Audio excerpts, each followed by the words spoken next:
Bonjour. Alors aujourd'hui j'aimerais vous représenter un Enterprise, mais pas n'importe quel modèle d'Enterprise, en fait plus exactement un classe Constitution. Et ce classe Constitution est avec étrangement 3 moteurs Warp. D'habitude vous connaissez l'Enterprise qui a plutôt 2 moteurs Warp. La plupart des vaisseaux de Starfleet en ont 2. Le Reliant en a 2, la plupart des représentations de l'Enterprise en ont 2. Finalement, cette version Dreadnought, je prononce ça comme je peux, du classe Constitution ou des vaisseaux de Starfleet, est assez peu commune.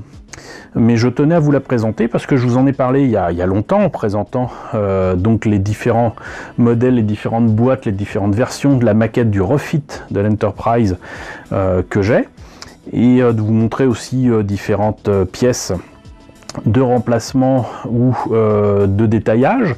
Et je me suis dit, il serait peut-être temps quand même de vous montrer ce kit et de le faire tant que je l'ai là dans les pattes. Il traîne depuis trop longtemps à côté du studio, on va dire.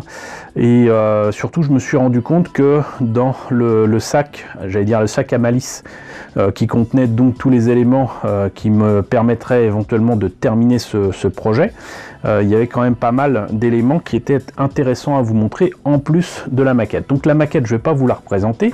Il s'agit donc de la maquette au 1.537 d'AMT-ERTL. Donc j'ai déjà tout dit ce qu'il y avait à dire dessus, hein.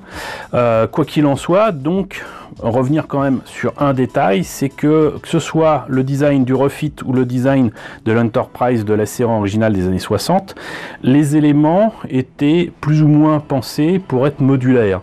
Donc ça veut dire que en gros, on peut penser qu'il y a moyen de faire des vaisseaux autrement que comme celui du classe Constitution. On peut penser à faire des vaisseaux sans secondary hull, donc ceci. On peut penser à faire des vaisseaux avec un seul moteur, des moteurs sur les côtés, des moteurs Warp en dessous et au-dessus, à 4, à 3 moteurs. Et ça, c'est quelque chose qui avait été imaginé et surtout développé pour un jeu de rôle des années 80 autour de Star Trek, et qui avait largement développé justement cette idée de modularité et donc la possibilité pour que les joueurs fassent leur propre plan, leur propre délire au niveau des vaisseaux de Starfleet et de Star Trek. Et il y avait même des petites figurines, puisqu'à l'époque, dans les années 80 et 90, les figurines de jeux de rôle, que ce soit des véhicules ou des figurines justement, c'était en plomb, c'était en métal, c'était pas nécessairement en résine. Et ce qui est amusant, c'est que cette idée d'avoir des Dreadnought, donc les vaisseaux de Starfleet avec 3 moteurs Warp, si ça n'a pas été utilisé dans les films, si ça n'a pas été utilisé très souvent dans les séries, on en voit un petit peu, mais pas avec le refit, pas comme je vous le présente ici. Vous le voyez notamment à la fin de la série, l'excellente série Star Trek Next Generation. Et dans le double dernier épisode All Good Things, donc toutes les bonnes choses ont une fin, on voit une version possible du futur, puisqu'on a une version du passé de Picard, du présent de Picard et du futur de Picard. Et dans le futur du Captain Picard, l'Enterprise D n'a pas été détruit, comme on le voit dans le film Generations, qui est donc le 7e film de Star Trek. L'Enterprise D existe encore, a été modifié. Il y a une version refit qui existe avec non pas 2 mais 3 moteurs. Il a même des éléments supplémentaires. Il me semble que je vous ai présenté cette maquette. Si c'est le cas, vous verrez un lien s'afficher là-haut. Quoi qu'il en soit, donc l'Enterprise D existe en version 3 moteurs, et finalement, entre guillemets, ça rend ce genre de choses canon. Qu'est-ce qu'il en est en tout cas pour ce kit que je vous présente ici? C'était un sachet en fait avec des pièces en thermoformé qui était proposé par Sci-Fi Spaceship Miniatures, et c'était donc quelque chose qui se faisait assez souvent dans les années 80-90 on va dire. Apparemment ça a été du début des années 90. C'est comme ça que beaucoup ont eu une première version du Reliant qui n'existait pas encore en maquette chez AMT-ERTL. C'est comme ça que certains ont eu, comme je vous l'ai peut-être déjà dit, des kits par exemple du Bird of Prey, des petites choses comme ça. Donc c'était une alternative aux pièces en résine, et donc ça existait en thermoformé. Et les pièces en thermoformé, c'était quoi en fait? C'était le moteur supplémentaire, la partie à la fois dorsale et le cou de l'Enterprise, et enfin les nacelles qui sont à plat, on va dire.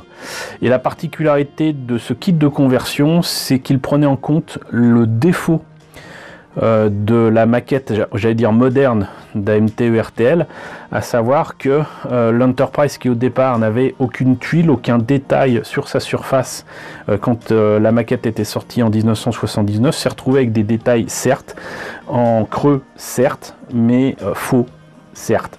C'est-à-dire que les tuiles que vous voyez là, que vous voyez un petit peu partout sur le moteur et partout, et même sur le cou de l'appareil, on va dire, là donc ça ressemble à des briques, et ben ces détails n'existent absolument pas sur le modèle de tournage, et c'est bien dommage. Mais le kit de conversion prend en compte ces choses là, et donc du coup, que ce soit le moteur ici, le cou ou les nacelles, il y a exactement les mêmes genres de détails qu'il y a sur la soucoupe, sur le secondary hull et sur les autres pièces qui sont utilisées de la maquette d'origine, à savoir ici les moteurs droit et gauche.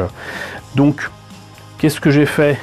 J'ai bien évidemment découpé les pièces sur la planche thermoformée qui était donc ce qui m'a été livré et ce que j'ai acheté, je crois, sur eBay. Première constatation, c'est que c'est pas super solide. Il est clair pour moi que la maquette est un petit peu tordue. Enfin, ça se voit pas nécessairement là à l'écran. Si, peut-être un peu quand même. C'est un petit peu tordu, et ça c'est à cause du cou qui tient pas.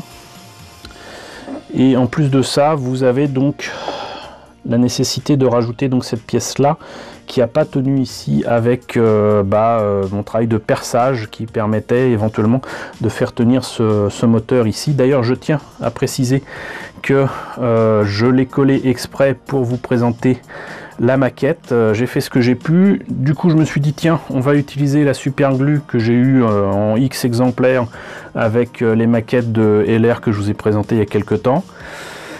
Et ben, non seulement c'est de la merde, mais surtout aucune des fioles de super glue que j'avais avec les maquettes LR n'est valable, n'est utilisable. Toutes les fioles ont de la colle qui a séché à l'intérieur du récipient. Ça n'a jamais été ouvert, ça n'a jamais été utilisé, c'est déjà sec dedans. C'est une honte. Voilà, je tenais juste à le dire. Voilà, donc du coup j'ai utilisé de la super glue que j'ai d'habitude. Mais bon, donc voilà, on a des petits problèmes ici avec les pièces qui tiennent pas trop. Il y a quand même un manque flagrant de détails ici, alors que là au moins il y a des grilles. Alors si Monsieur Focus évitait, voilà. Là vous n'avez pas de grille, là vous en avez. Et surtout là il y avait des détails à mettre ici. Donc pour les collectifs bussardes, là, qui n'apparaissait pas sur cette pièce là, et donc je l'ai tout simplement remplacé par la pièce d'origine de la maquette d'origine d'AMT-ERTL. C'était quand même assez simple. D'ailleurs, en fait, en y réfléchissant bien, j'aurais très bien pu prendre des pièces de cette partie là et de cette partie là d'une autre maquette, parce que j'en ai plein, et faire le moteur lui-même. Je tenais à voir ce que ça donnait, et voilà ce que ça donne. Et là d'ailleurs je pense que vous voyez que c'est quand même un poil tordu, un poil. Voilà, il faudrait le remettre, mais le problème c'est qu'il faudrait utiliser un décapeur thermique. Et j'ai peur qu'en fait, en replaçant la pièce correctement, je ne fasse fondre les autres pièces qui risquent de pas trop aimer d'avoir, on va dire, un front de chaleur par là. Donc en voulant régler le problème, je risque d'en créer d'autres, donc j'y touche pas. Ce qui s'est passé aussi, c'est que je me suis dit, tant qu'à faire une version Dreadnought du classe Constitution, je me suis dit on va le modifier pas qu'un peu. Donc ici j'ai rajouté des pièces qui viennent d'un Gundam, plus exactement si je me rappelle bien d'un Core Fighter du GP01 de Gundam 0083, si je ne me trompe pas. J'ai rajouté des pièces d'option parts ici pour ajouter en fait des lanceurs de torpilles à photons. Là, je me suis pas compliqué la vie. C'est en fait un morceau de serre-câble avec des pièces d'option parts quand même autour. Ici par contre justement les serre-câbles au niveau du cou que je vais compléter peut-être ici au-dessus. À l'arrière, ici, j'ai deux types de touillettes à café qui me permettent de faire finalement la colonne vertébrale du Secondary Hull et de ce Constitution Class. Là, ce sont des pièces en fait issues de l'Excelsior qui est absolument pas à la même taille. Mais c'est pas grave, enfin pas à la même taille, pas à la même échelle. Et vous le voyez, j'ai rajouté de la Tamiya Putty. Enfin, c'est pas de la Tamiya Putty, c'est en fait c'est un essai avec de la Putty de Monsieur Mister Hobby.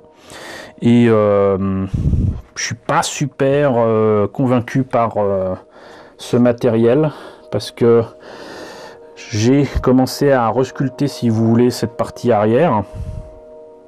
Mais c'est pas aussi pratique avec la Tamiya Putty ou avec de l'époxy Putty. Donc je vais peut-être revoir mes ambitions à la baisse ou faire une forme différente, on verra bien. En tout cas, j'aime bien la forme que ça lui donne. Ça allonge un petit peu le vaisseau et ça le rend un petit peu plus pointu, un petit peu plus agressif. Enfin, sous la soucoupe, j'ai rajouté des petits détails ici, là, des pièces qui sont pas spécialement faites pour, mais voilà, je vais compléter ici avec d'autres trucs. Encore de la touillette à café. Et je trouve que ça rend pas mal. Ça rend pas mal du tout.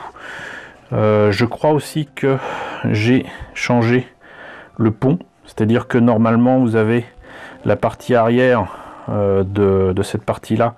Il n'y a qu'un seul accès pour d'éventuelles navettes ou quoi, et là finalement vous en avez deux.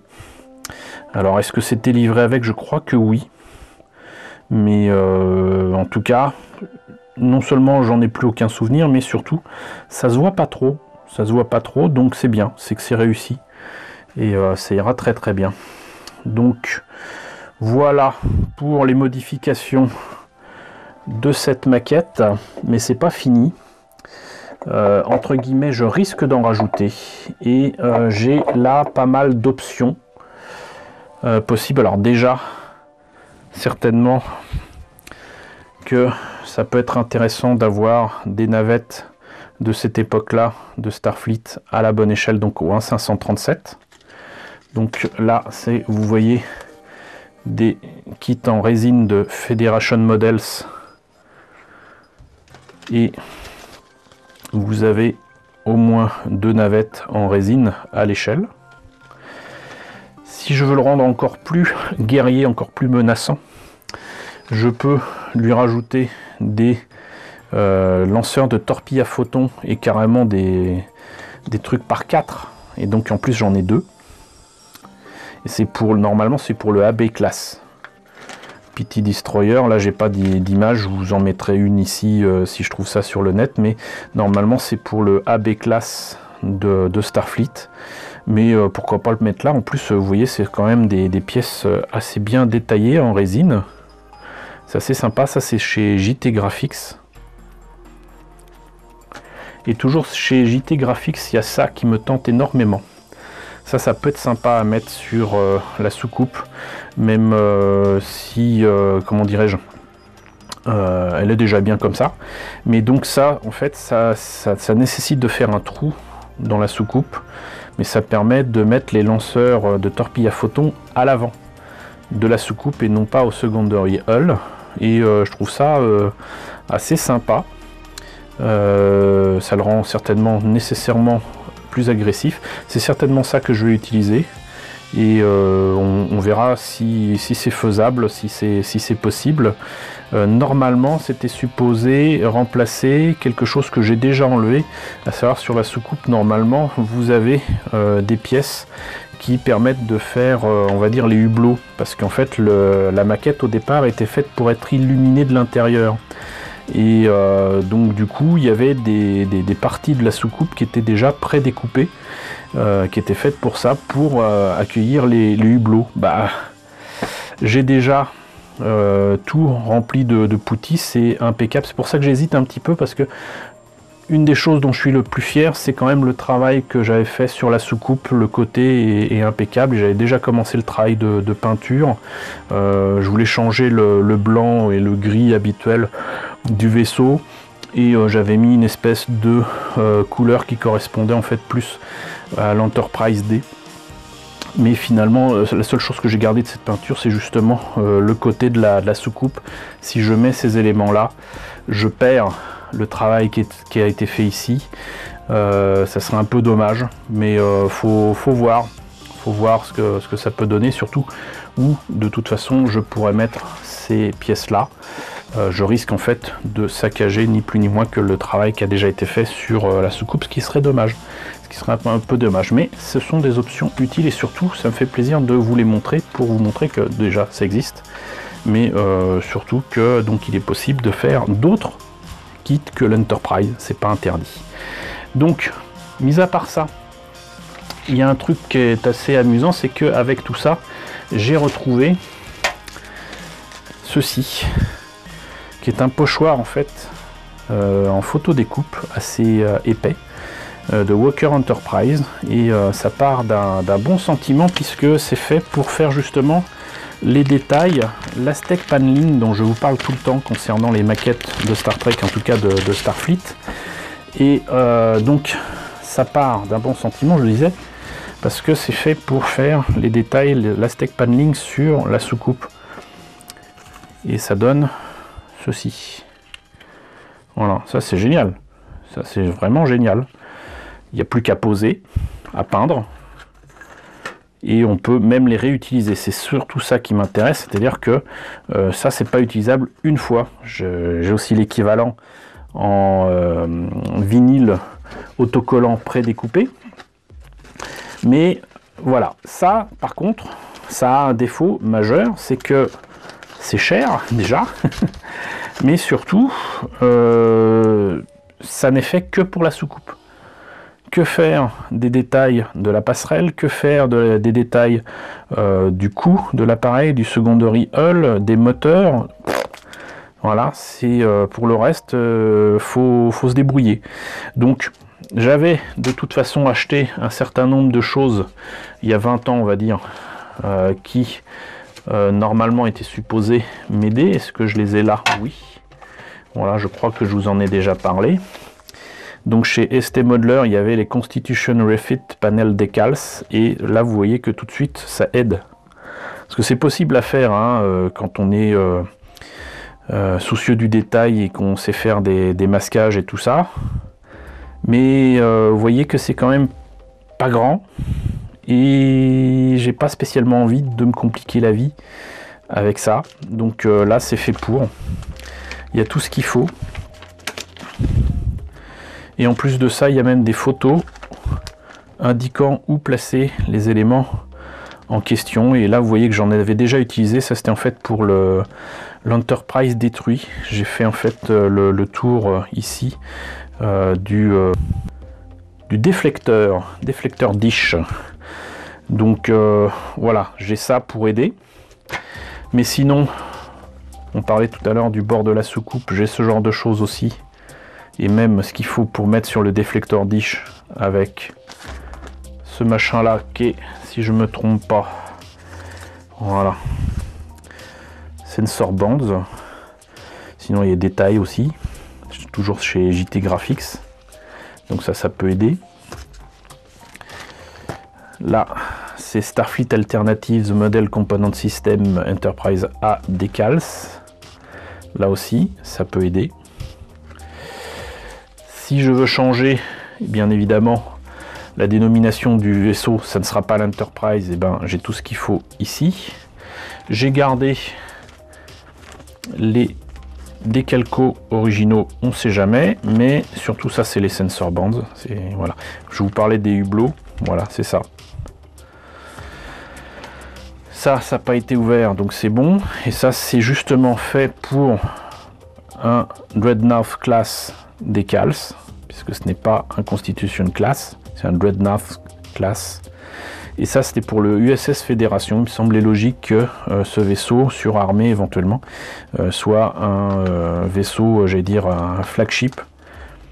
Et il y a tout ce qu'il faut pour donc rajouter le nom USS Fédération. Mais ce qui est rigolo, c'est que un ami, Junichi, coucou Junichi, il y a des années, m'a fait un cadeau pour mon anniversaire et il s'est dit tiens, on va nommer le vaisseau en question sur lequel j'étais en train de travailler du nom d'Ivan.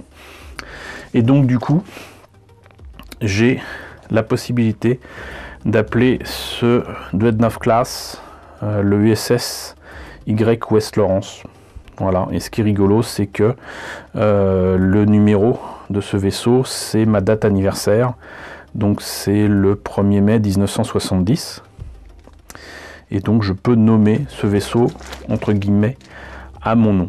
Alors c'est un peu spécial, moi ça me gêne un petit peu, je vous le cache pas. Mais ça peut être rigolo à faire quand même, notamment pour une exposition Star Trek que je risque de faire avec mes amis d'Annigator Sud, avec l'ami Benjamin, coucou Benjamin. On vous prépare des choses formidables, si je me rappelle bien, pour Avignon. Et s'il y a moyen d'amener ce vaisseau, même s'il a mon nom en Dreadnought Class, ça changera un petit peu des éternels et sempiternels Enterprise. Donc moi j'ai presque hâte de m'y remettre, vous voyez. J'avais commencé à m'y remettre de toute façon. Il faut juste que je me décide avec les détails ici et que je rajoute d'autres petits détails ici avec quelques petites pièces qui sont là pour faire éventuellement comme la version de l'Enterprise D où il y avait des espèces de lasers supplémentaires ici et là. Donc on va voir ce qu'on va faire, on va voir surtout sur quoi je vais le faire tenir, parce que ça c'est un autre truc qui est rigolo, c'est que la maquette en question tenait souvent avec ce genre de choses. Alors c'est faisable, faut l'alourdir un petit peu, mais ça reprend peu ou prou le logo de l'Enterprise qui est devenu le logo de Starfleet avec les années. C'est supposé tenir du coup là, mais je n'ai plus le trou dans le vaisseau, je l'ai enlevé. Donc il faudrait que je mette autre chose pour que ça tienne, éventuellement un aimant, je sais pas, mais ou le fixer. C'est faisable, c'est possible, c'est fait pour de toute façon, donc pourquoi pas. Fait en doré, ça peut le faire. Mais j'ai aussi ces vieux machins qui étaient donc dans la vieille maquette de 79, donc ce genre de choses. Là aussi pourquoi pas, mais je préfère peut-être les garder pour des projets de kit bash. Ça peut être rigolo d'avoir des formes comme ça. Et sinon je pensais peut-être utiliser ce truc là que j'ai trouvé très récemment dehors, ça a été jeté, où j'ai dû batailler pour enlever la cire de la bougie qu'il y avait dedans.